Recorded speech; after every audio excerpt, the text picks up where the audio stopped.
On the next episode of Arne Talk, we'll be joined by Canadian model and actor and Mr. Canada 2020, Aaron Connor Mead. Stay tuned.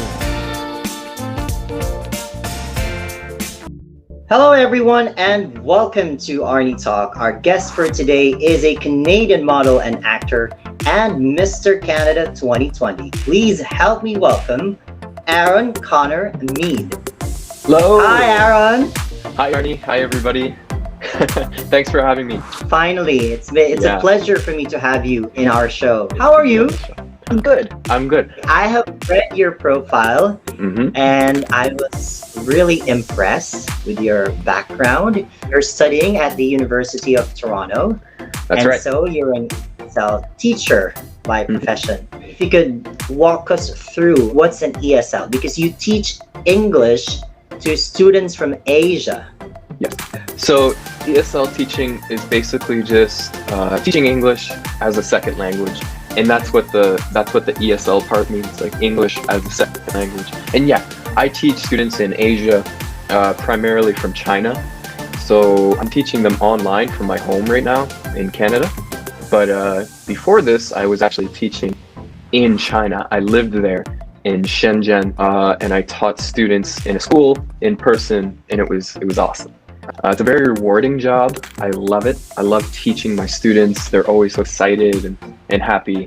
And it's challenging for me too, because you have to be able to teach a language to someone who isn't very familiar with it. So it can be quite a challenge. But that's what I like about it, because it makes it interesting, and it's always challenging me to do better in the classroom. Since you've mentioned China, and yes, as you said, you've lived and worked there for about a year. How was the experience? Do you know already how to speak Mandarin? Okay, so first I'll talk about speaking Mandarin. So I was kind of silly when I got to China, because I thought that, it wouldn't be such a big deal. Learning Mandarin would be no problem. It would be easy, just study for a couple months. But no, it is one of the hardest languages that a person can learn because of all of the characters. And they have something called tones. So it goes like up and down. So it's like it's almost like singing. So you can have one word that means something totally different depending on how you say it. Like if you say it up, like or down, I didn't learn a lick of Mandarin. Like I just know how to speak survival Mandarin, like say thank you, like 谢谢, or say hello, ni hao. And I've forgotten most of it by now. But one day, I promised myself, one day when I'm not too busy, I'm going to pick up a language book and I'm going to learn Mandarin. I can relate to you on that. It's because it's really difficult. I also tried. The Philippines is near China, but seshe, ni hao, those are just the basic, Yes, when you're in China, language barrier is always a problem. It is always a problem. Yeah. Because not everyone can speak English. Moving on to our next question. You will be the country's representative in the Mr. Universal pageant. You'll be representing Canada. How do you feel about that? What are your preparations? To start, I feel super grateful and super excited. I love pageants. I did a national level pageant here in Canada when I was like 18 years old, and I absolutely loved it. So to get another chance to hit the stage, and especially an international stage, it excites me a lot. So I feel very excited, very grateful. My preparation is, for now, it's pretty simple, because I have to juggle work and school as well. So I kind of have a system down where I will do some exercise after I'm finished working, and then after my exercise I can go do my schoolwork and stuff like that. But come springtime, maybe April, May, I'm going to increase the preparation like tenfold. So the weather will be warmer here in Canada, so I'm going to go outside. I'm going to do a lot of outdoor exercises, high intensity interval training, things I'm very familiar with when it comes to training. Because unfortunately, gyms are closed here in Canada, so kind of have to make do with what we have here at home. And I have some equipment, but it's not the greatest. So I just do what I can now. I'm also practicing, my speech, because obviously a big part of pageantry is speaking. You are asked questions. So interviews like this, Arne, are great preparation for the pageant because we're able to talk and you can ask me questions. Exactly. There's this term, I don't know if it's the right one, calisthenics. Yeah. Say it correctly. Sometimes I'm not a native speaker, by the way, so You sound great. You sound great. Thank you. Aaron, to you, the best thing about being a teacher. The best thing about being a teacher, it has to be the rewarding feeling that I get knowing I'm impacting my students. Students are only as good as their teacher. And obviously I take a lot of pride in my work. It excites me a lot, makes me very happy. So I bring that with me into the classroom. And a good day for me is a day where I'm able to teach my students something brand new or help them understand something that they were having trouble with before. It has to be that feeling of you're making a difference, especially with a younger generation, especially with, younger kids, like from, teenagers and whatnot. Just helping them learn new things, especially English. Such an important thing to learn in this day and age. It makes me feel super good, and it brings a lot of fulfillment to my work, which then in turn makes me want to work more. So it all just really plays in super smoothly. I get that amazing feeling inside that I'm making a difference. That's got to be the best part about teaching. Being a teacher is such a noble job, it's such a noble profession. I agree. Yeah. It's really difficult, by the way. It can be. It definitely can be. Okay. How do you see the future of education after the COVID-19 pandemic? Very good question. Many things have changed with the pandemic. Some things for the worse, some things for the better. And I think that education online is going to be a part of our future. It was never really thought of too much before this pandemic happened, but now it's kind of like a mainstay. It's like online school is kind of it's a household term now. I have class, it's online. I gotta open up my laptop in 5 minutes and log into class. So I think that's where the future of education is going to go. I really hope that we don't eliminate the classic in-person learning, because there's so many things that you learn from being in a classroom with peers and with your teacher face to face. There's a level of communication that you just can't get from a laptop screen or a phone screen. There's experiences that are being missed, unfortunately, from having class online on the computer. So I do think that the future of education is going to lean more on online classes as a more popular avenue. However, this is just coming from my heart. I hope that it doesn't completely eliminate in-person learning for certain subjects or for school altogether, who knows? Because there's something special about being in person in that classroom with your peers, with your friends, with the teacher in front of you. Yes, I kind of agree with you, because the future is actually an online. And yes, nobody have predicted. We can have everything online. Yeah. Meetings, teaching, conferences. Yep. Everything can be utilized via online. And because of the current situation that we have right now, we learn to value the things that we enjoy little, that we didn't enjoy much. And we learn to appreciate the online thing right now. How is the modeling industry right now in Canada? What's your latest project? Modeling right now in Canada is very slow just because of the pandemic. We're ordered to stay at home, and there's a lot of restrictions on gatherings. However, there are still lots of opportunities for online stuff. Like we were just talking about, online is kind of the future right now, and it's the same for modeling. So I've been working closely with my photographers to produce work like this. We've had a lot of publications. We've been making a lot of headway in the e-magazine. This was a print publication here. I just got my first print publication. We just saw it, and that was amazing. That felt great. Future projects for modeling, it all depends on what happens with our pandemic. So if restrictions are loosened up, I'll get back into the studio with my photographers. We'll start doing work ASAP and get a bunch of content to send out to some fitness and some fashion magazines. And then as well as, I have my agencies. I'm working with book management in Canada.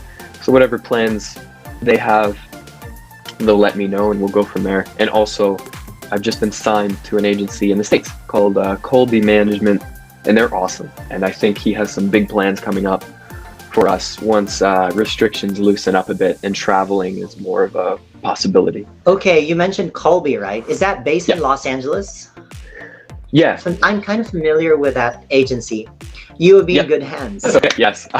Who knows? You have more projects in Hollywood. Woo! Let's wait and see. Let's wait and see. Do you think having a good look is a blessing or a curse? Honestly, it depends who you are on the inside. This might sound cliche, but this is the case. It depends what you do. You can have a great look and you can be rotten on the inside, and nobody benefits from that, right? Or you can be nice looking or have nice hair or nice eyes and still remain humble and also look to serve other people and whatnot. I think it very much depends on the person. For me, I don't know, growing up, I never thought that I just thought I was a normal boy. I still, to this day, I don't think I'm, anything past anybody else on the street. I think it can be a blessing, but it depends what you do with it. It depends how you act about it as well, because we all know people who are very good looking, who are maybe selfish, a little mean, a little spoiled because they've been kind of treated with special privileges growing up, like, oh, you're so beautiful or whatnot. What is your most awkward moment in public? There's so many of them. Just picking one is very hard. But I'll tell you a story that I still remember to this day. In grade 4 or something, and it was at school, and we were all playing on the swings, like we were swinging. And I thought that I could do a really cool move, and I could swing the highest out of all my friends. So I'm swinging and swinging, and something happened. I don't know what happened, but I ended up falling backwards on the swing. And and as I was falling backwards, something with the swing, the chain, it pulled my pants down. So I was hanging upside down. I was hanging upside down on the swing with my underwear were still on, thank God. But my pants were tied up on the swing somehow. And I was hanging upside down with my underwear flashing the whole schoolyard. And I don't know how, luckily nobody saw except for my friends that were beside me, and they couldn't stop laughing. They were like, that's hilarious, I can't believe that just happened. And I had to squirm my way out of my swing and out of my pants and get my pants and put them back on really fast in the middle of the schoolyard during recess. And it was so embarrassing and it was so awkward, especially when you're a kid. I was in grade 4, so I thought it was the end of the world. I was like, oh my God, nobody's ever gonna forget this. This is so embarrassing. It's all part of our childhood, so at least you have fun memory. Exactly. Yeah. All right. Moving on with the next part of our conversation. We call this the Q&A rounds. Think of this as you are in the male pageant setup. So we prepared questions for you, and I'm sure you can nail this one. Are you ready? I think so. First question is, rethinking about male pageants. What major progress have made so far? You think there is a need to change how things are usually done in male pageants? Why or why not? This is a good question, and I feel like I can relate to this being a male model as well. There's certain industries that are dominated by female presence, and rightfully so. They do a better job at it most of the time than we do. They're more elegant and beautiful. We've learned over time to take female pageantry as a household thing. It's a household thing. Everybody knows about it. Everybody knows about Miss Universe and all that. It's, of course, it's very popular. I don't feel it's the same for male pageantry. So I think we have a lot of work to do on creating our image, creating our image of male pageantry. Like, hey, this is us. This is what we're doing. This is what we can do. With that being said, I feel like there's a lot of work ahead of us with showing that image and maintaining it as well. However, it's also exciting because we're kind of the torch bearers of this industry, and it's our responsibility to show the world that this is, we can roll in this industry too, and we can bring our own swing and our own style to it as well. And it's something to be excited about. What should a person give to the world, and what should a person take away from the world? So what a person should give to the world is, this is going to sound cliche, but love. And what they should take from the world is love. Now, I don't mean like romance love, but I mean the things that we can offer other people. So if there's something we can teach someone, if there's something that we can help somebody with, we should be giving that out. We shouldn't keep things to ourselves. If we have gifts, if we have things that we can share, we should be sharing it with the world. Now, what we should take from the world is that love as well. So if anybody is there offering you a gift or offering to teach you something or help you with something, we should take that. We should do them the honor of taking that and saying thank you for this love, thank you for this care. And we just need to get better at sharing that love and accepting it too. This pandemic gave rise to the need to create a vaccine that can stop the spread and totally eliminate this virus. As a pageant king, you are Mr. Canada. How would you educate the people in your country on the use of these vaccines? Good question, because there's a lot of stigma out there about the vaccines and about COVID in general. I would use my platform to incite critical thinking.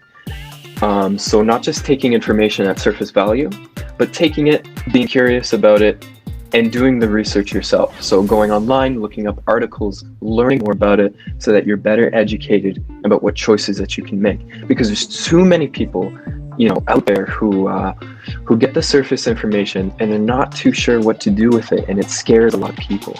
And this can create problems as we move forward with this pandemic. So I would use my platform to incite critical thinking, take this information and look at it and think about it, and find sources online that can help you understand it better so that you can make an appropriate choice about how you feel about it or what you want to do with it.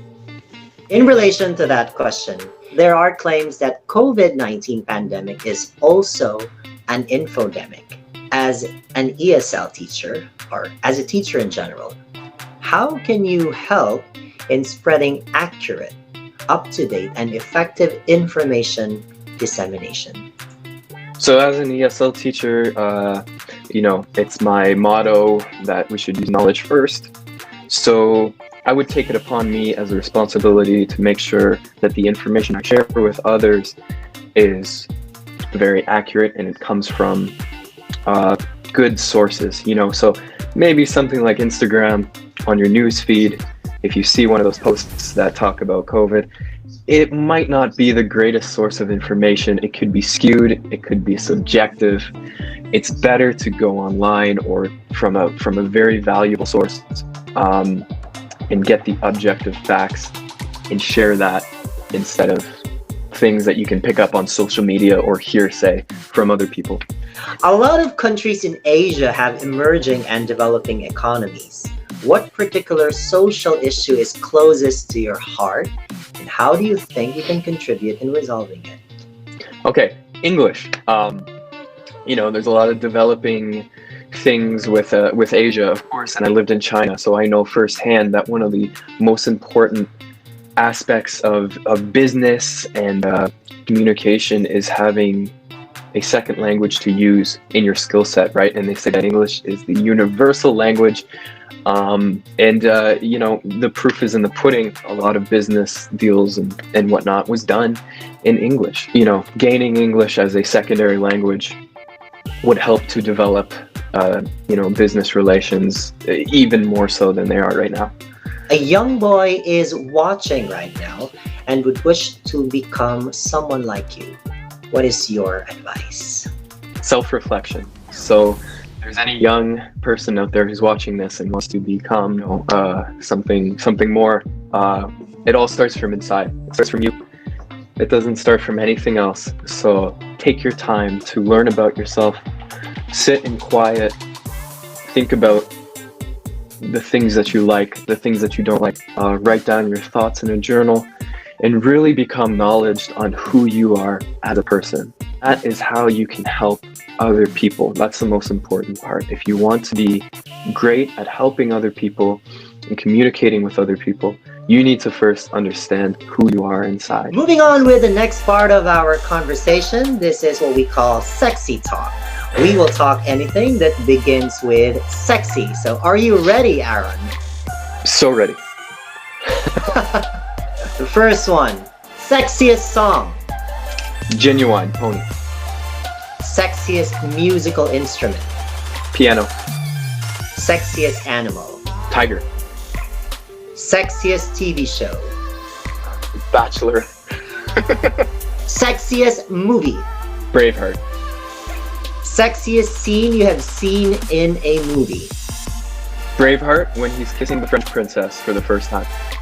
Sexiest car. Aston Martin. No, let me say again. No. Lotus.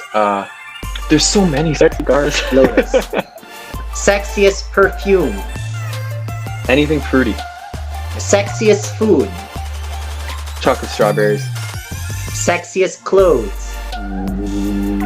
Sundresses. Sexiest part of your house. The kitchen, because that's where the fridge is. Sexiest time of the day. Evening. Which part of your body do you consider sexiest? Maybe my hair. Which part of a woman's body do you consider sexiest? Legs. Sexiest thing you have ever done to yourself? Straightened my hair once. That was sexy. Sexiest thing you have ever done with somebody? Ooh. Candle wax. Candle waxed? Candle wax. Name 3 women that you find sexy. Sandra Bullock, Jennifer Aniston, Okay. Marianne Cotillard. I'm not familiar with her, but yeah, the 2, I'm very much familiar. Jennifer Aniston and Sandra Bullock. Sandra Bullock, yeah. Aaron, to you, what is sexy? So sexy. I think strength, but not like physical strength. Mental strength and like emotional strength to me is sexy. So someone who is able to just be strong during hard times in their life or through challenging times. When do you feel sexy?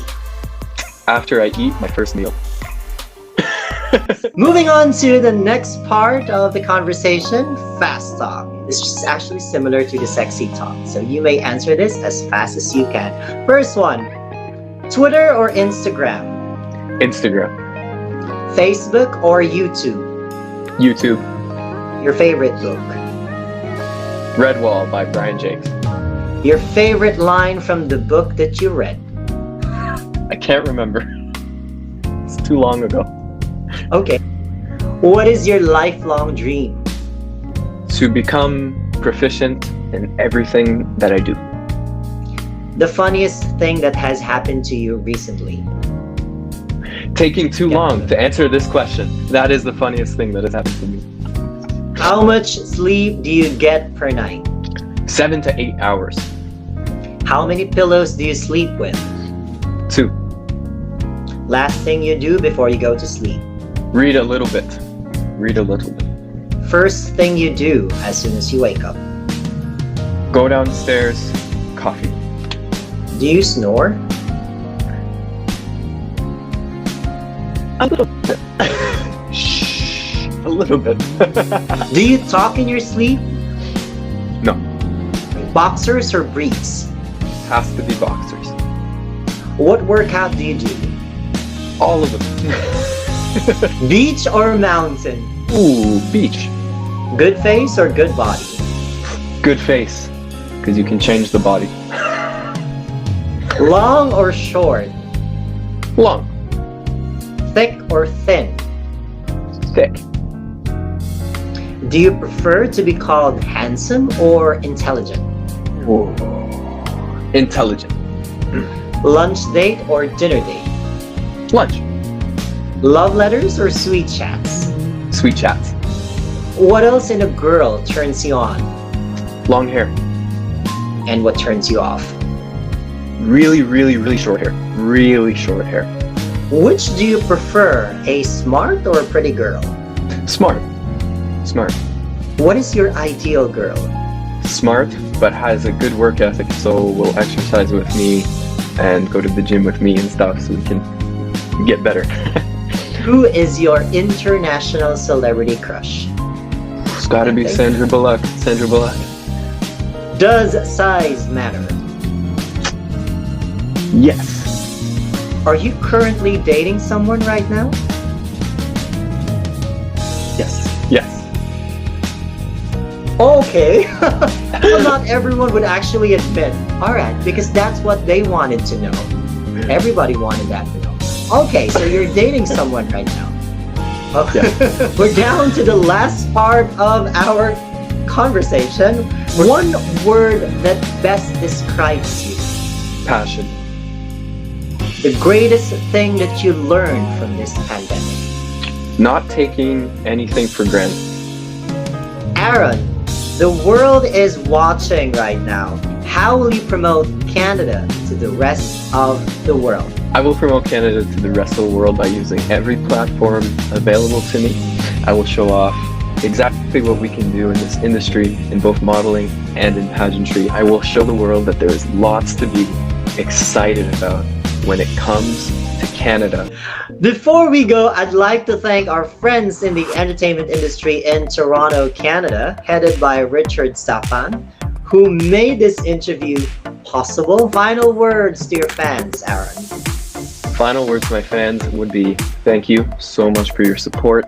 Thank you for your encouragement. The encouragement is one of the best things that I could ask for. It makes me feel great knowing that you're all on my side and you're excited to see what happens for this year and the next year and the foreseeable future. Thank you for being by my side, and please stay there because you make every day amazing. Please support Aaron in his journey in the Mr. Universal pageant later this year. When is it going to be and where? I believe it's August, and I think it's August 23rd. I could be wrong, I have to double check, but it is definitely in August, and it's going to be in Colombia. We will all be there to cheer you and support you. Thank you. Thank you so much, Aaron. We're so thankful. We're so grateful to have you. Such an honor for us. I know it's quite late here, but I really enjoyed that. Thank you so much, Arne. I love that. I hope we can do another one sometime because I had a lot of fun and that was awesome. Thank you. Thank you so much, Aaron, and bye-bye. Thank you, Arne. Thank you, everybody. Bye, Arne.